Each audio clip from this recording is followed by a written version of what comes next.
Hey, I'm Anfa. In the previous video, I told you why I use open source software and Linux for music production. In this video, I'm going to tell you what software I use precisely and also share my reasons for choosing that, because I want this video to help you decide if this stuff is going to work for you. And for that, you need to know why it works for me, not just that it works. I'll skip a lot of detail because this video could easily last a week, and we don't want that. Please keep in mind that I have preference. So my weapon of choice might not be the best for you, but in case this sounds fun,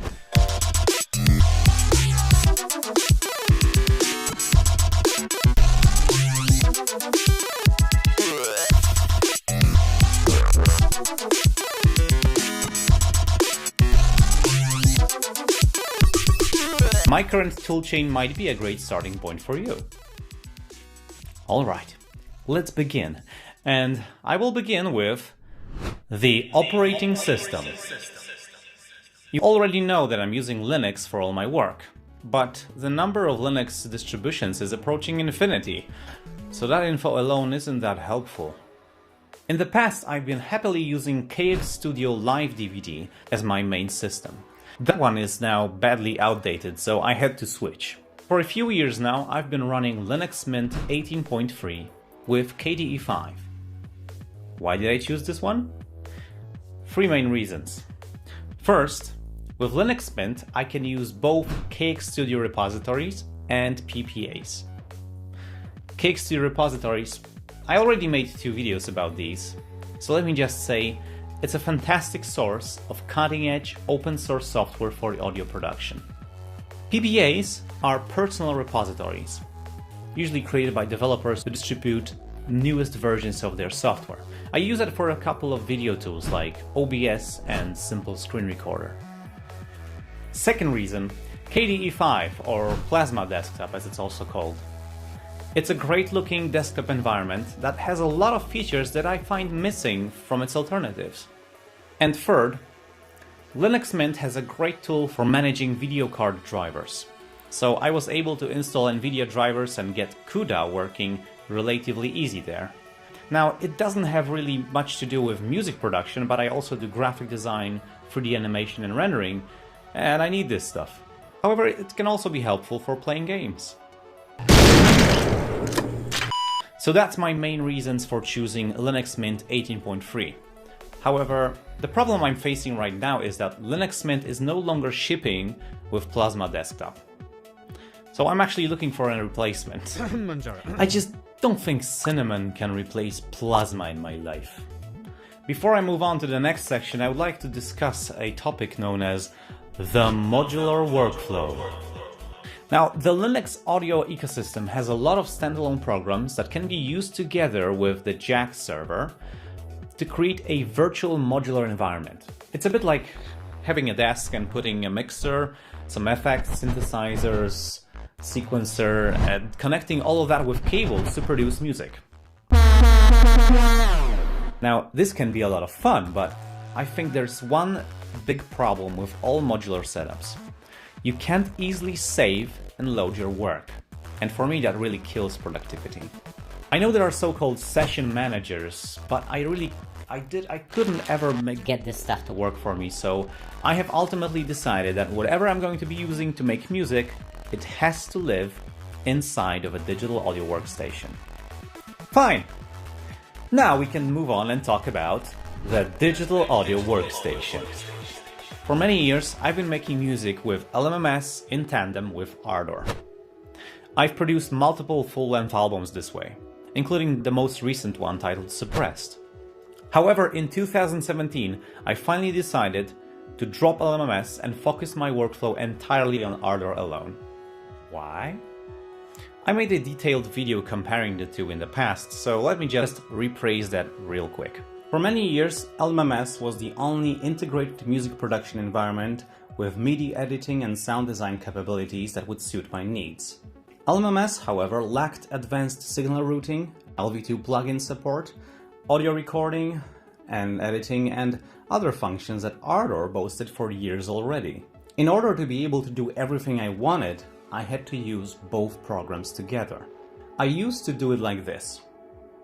Make instrumentals in LMMS, export a mix, import it into Ardour, add vocals, guitars or extra editing and effects, then export another mix, and finally master all the mixes in a separate Ardour session to produce the final album. However, Ardour was developing its MIDI workflow for quite a few years now, and once I found it has matured enough to be production ready, I've decided to drop LMMS and simplify my workflow. So that's that.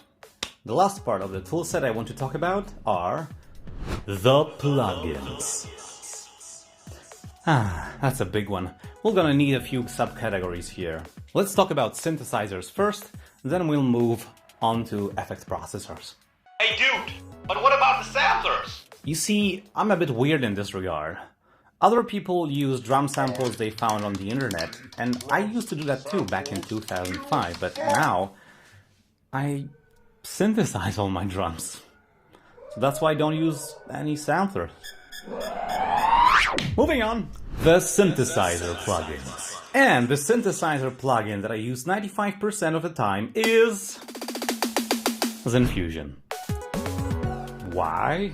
Well, again, it's the most powerful, versatile and modern open source sound synthesizer out there. I dare you to prove me wrong on this. There is something on the horizon that might challenge this, but for now, ZenFusion has almost everything I need. In case you don't know, ZenFusion is a new graphical user interface to ZenatSubFX 3.0. It runs in a single window, it's scalable, it's awesome. It made me work with ZenatSubFX even faster. In case you want to learn the all-user interface, a few years ago I made a long-ass video covering everything in great detail. And also lots of the knowledge will translate to ZenFusion as well, as it's the same synth under the hood.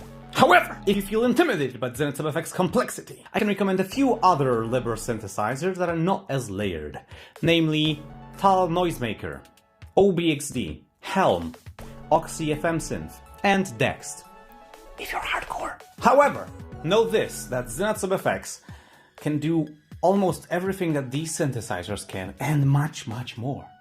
So if you're really serious about sound design and you want to use open source stuff, learn ZenatSubFX. But Anfa, you have to recommend me some sampler plugins, please! Alright. Well, I actually use them too when I do more guitar-focused stuff.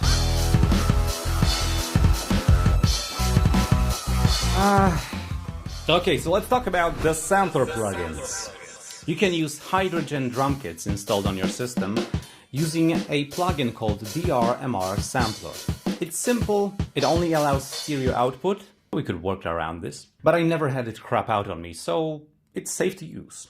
If you need quick, great sounding acoustic drum sounds, I recommend AVL drum kits. These are LV2 plugins encapsulating acoustic drum kits created by the AV Linux project. These come both in stereo and multi-channel variations and are integrated extremely well with Ardour. They are black boxes, however, so you can't swap out the samples, but that's the point here. Another plugin I used is Fabla. It's a simple but nice looking sampler from OpenAV Productions, single layered. I have experienced some problems with it, so I wouldn't call it exactly rock solid, but I like it. There's also Fabla 2, which has awesome functionality, but is unfortunately still far from being production ready at this point.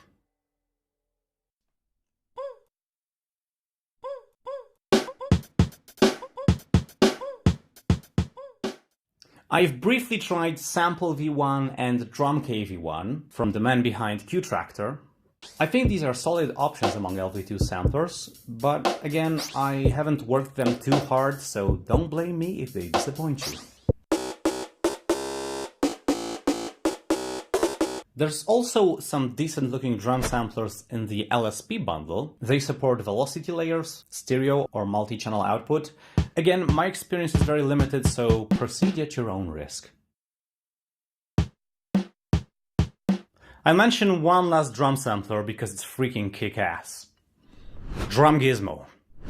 If you know how to mix acoustic drums from scratch, watch this talk by Bent and you can tap into the amazing drum kits and technology of Drum Gizmo. I am the main developer of Drum Gizmo. 10 years ago when I made it, I had a very specific workflow in mind. My tip, pick a drum kit and read its README file before you start. There's a listing of all the output channels and what they are supposed to be. Without that, you'll be lost. Once you sort that out, you can do stuff like this.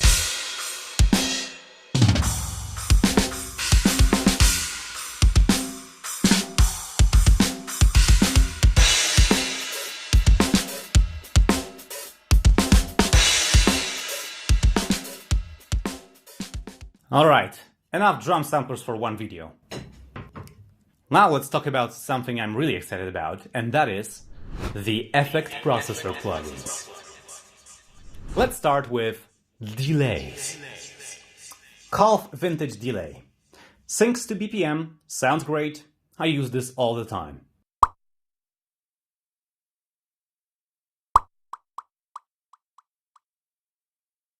A delay. An Ardor's Lua plugin that can be used for some awesome flanging effects if you automate the delay time in millisecond range.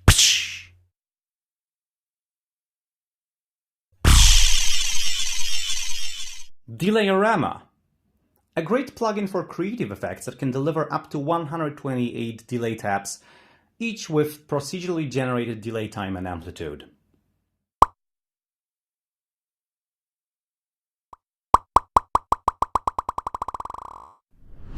Reverbs.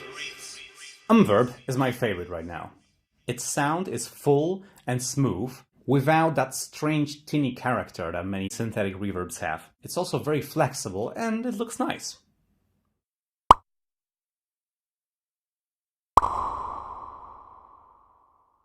GX Zeta Rev 1 Stereo. This is a Guitarix interface to the famous Zeta reverb by Fons Andriensen. It sounds awesome. It's quite flexible, so it won't replace Umverb for me because you can't make it small enough.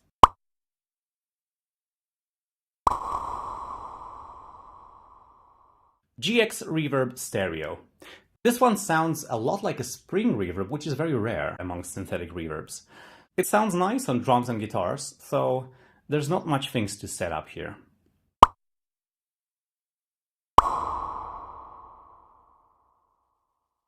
EQs and filters.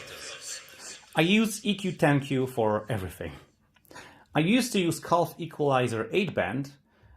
This one is also very nice. So one day I just decided to try EQ10Q and it stuck with me.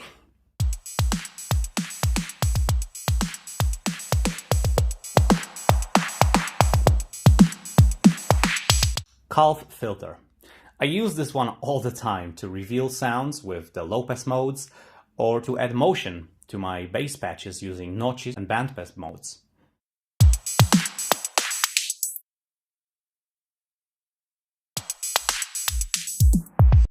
Pitch shifters. I love MA pitch shift for messing things up, especially when you automate the ratio and window parameters. It creates cool glitchy effects.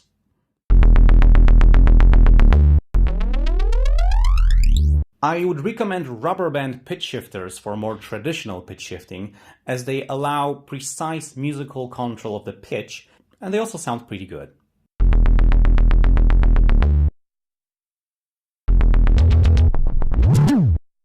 For some quick sound butchery, I also like using AM pitch shifter. It can sound very glitchy and bad, and I like that.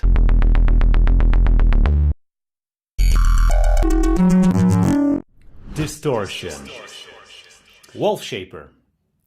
I've made 3 videos about this one already. It's extremely flexible and can be used just as well for gentle saturation as for head-splitting distortion.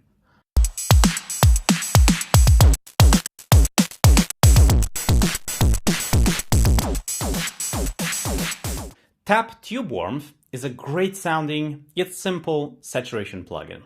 I love it on bass and drums. Don't be discouraged by the lack of a custom graphical user interface.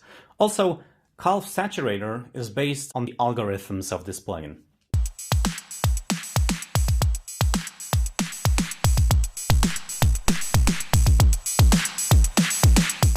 Caps Amp VTS Tube Amp plus Tone Stack. This is a great all-in-one plugin for guitar distortion. Again, don't be misled by a lack of a custom GUI. It sounds great, and not just on guitars. GX Amplifier X. This is a fancy-looking, great-sounding, all-in-one guitar distortion suite with tube, cabinet, and tone stack emulation.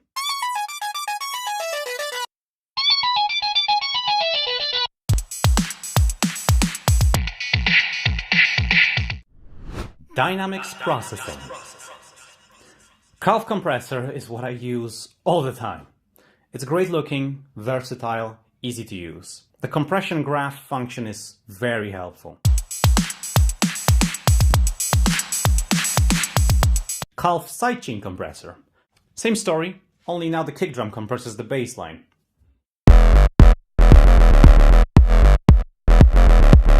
Calf Limiter.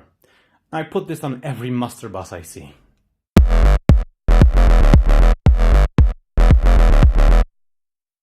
Multiband Compressor Stereo X8 from LSP. This is an 8-band compressor. By default it runs with 4 bands.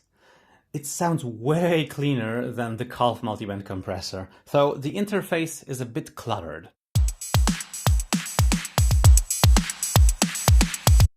Calf De-esser. I put this on every vocal track, and sometimes on bass and lead tracks as well, if the highs are getting painful at certain notes. There's a neat trick for you. Super smelly shampoo spice. Super smelly shampoo spice. Sidechain Gate Stereo from LSP. I use this to gate pads or vocals with a trigger synth, like this. Super smelly shampoo spice. Super smelly shampoo spice. Other. Argot Lunar 2. It's a versatile granular processor. You can do dozens of strange effects with this one.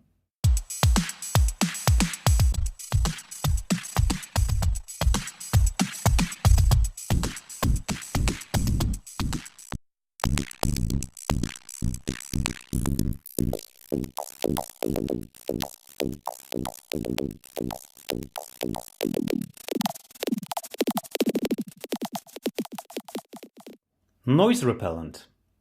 This is a real-time denoising plugin. It has some latency, but Ardor can cope with that. Bad quality voice recording. Testing. 1, 2, 3. Bad quality voice recording. Testing. 1, 2, 3. Tal Vocoder 2. This is a simple yet powerful vocoder that won't kill your CPU. Bad quality voice recording. Calf Vocoder. A fantastic vocoder that might actually kill your CPU.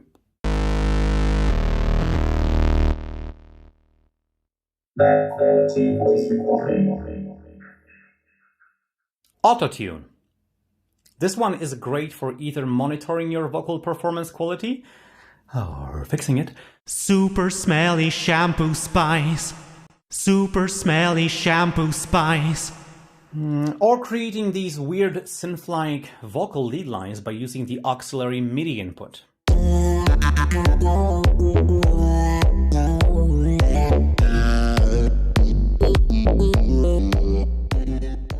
Bitrate Repeat.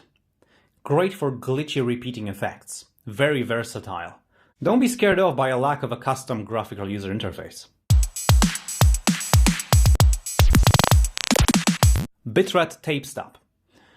Likewise, very useful for this one iconic effect. Tapes. Alright, let's cut it here. There are dozens more that I'd love to talk about, but this video is getting a bit too long. In the future videos, I'll take a closer look at the plugins I mentioned here and some other ones as well, to help you get the most out of what the free and open source audio ecosystem offers. Thanks for watching. I hope this video was worth your time. I also want to thank all the Patreon supporters who are enabling me to make videos like this one. If you'd like to join them and help keep this show going, please go to patreon.com/Unfa. That's all. Now go and make some music.